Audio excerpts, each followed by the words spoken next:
I'm okay, I'm fine. Kincana, kincana, teng neng neng neng neng. Ku menahan rasa sakit, rasa sakit. Few moments later.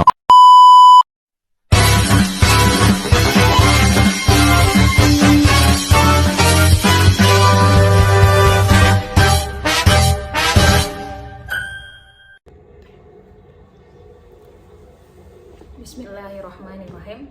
Bismillahirrahmanirrahim. Assalamualaikum warahmatullahi wabarakatuh. Alhamdulillahirabbil alamin wassalatu wassalamu ala asrafil anbiya'i wal mursalin wa ala alihi wa sahbihi ajmain. Allahumma shalli ala sayyidina Muhammad wa ala ali sayyidina Muhammad.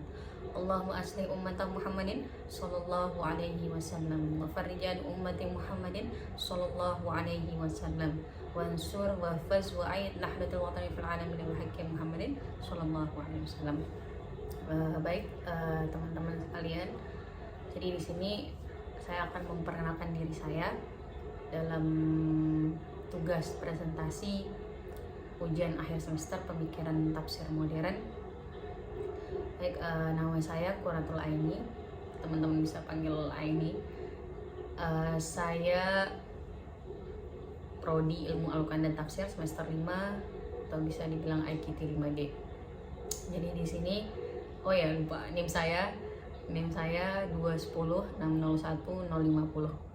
Jadi di sini saya akan mempresentasikan atau menjelaskan, memaparkan tentang seorang tokoh atau cendekiawan muslim yang bisa dibilang pemikirannya sampai hari ini sangat berpengaruh gitu dalam studi Islam, dalam studi Al-Quran, dan juga pemikiran-pemikiran beliau yang kontemporer serta banyak membawa perubahan-perubahan, yaitu salah satu tokoh hermeneutika juga, yaitu Nasr Hamid Abu Zaid.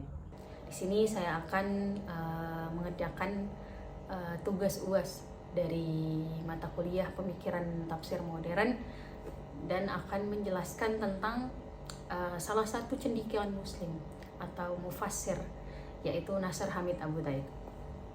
Baik, teman-teman,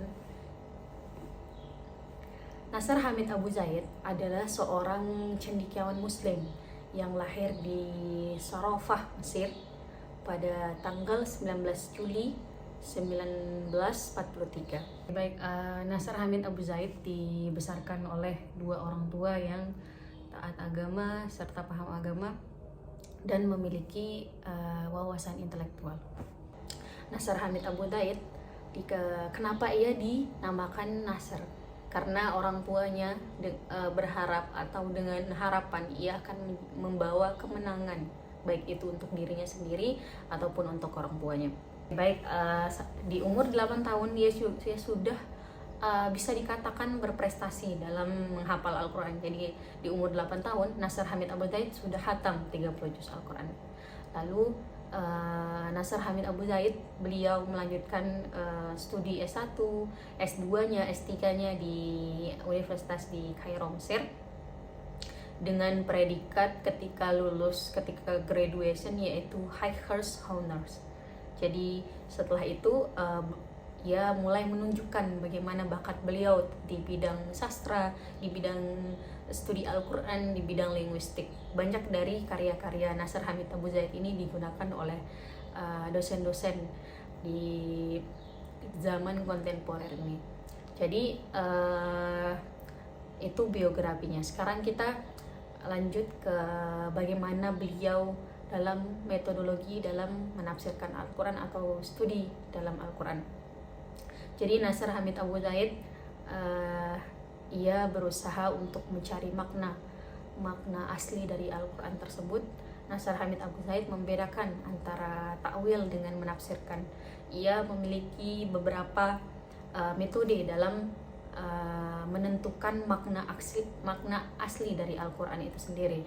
Yang pertama, menentukan makna teks asli dari Al-Quran itu sendiri, dan lalu mengkaitkannya dengan kontekstual pada teks itu sendiri.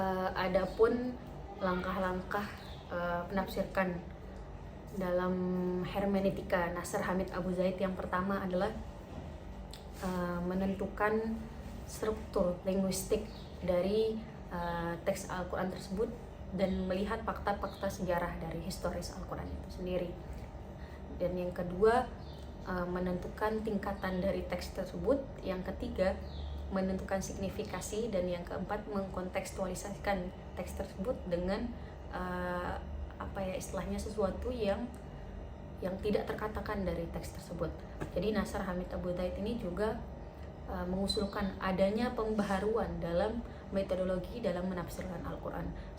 Contoh penafsiran Nasr Hamid Abu Zaid di dalam surah An-Nisa ayat 3, di sana menjelaskan tentang pria yang boleh menikah lebih dari 1 kali atau diberi batasan, yaitu sampai 4 istri. Tapi menurut Nasr Hamid Zaid, bagaimana ia memaknai dari ayat poligami tersebut, bahwasanya ia ingin mengungkapkan ada makna-makna atau pesan-pesan teks yang tidak tersampaikan di dalam Al-Quran itu.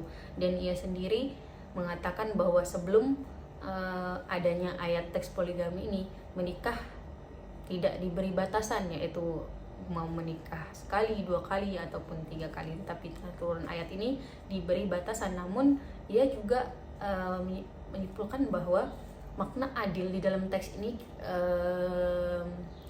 sangat sulit untuk diterapkan, apalagi di zaman kontemporer ini. Jadi Nasr Hamid Abu Zaid menyimpulkan bahwa ia juga setuju bahwa poligami itu dilarang di dalam Islam.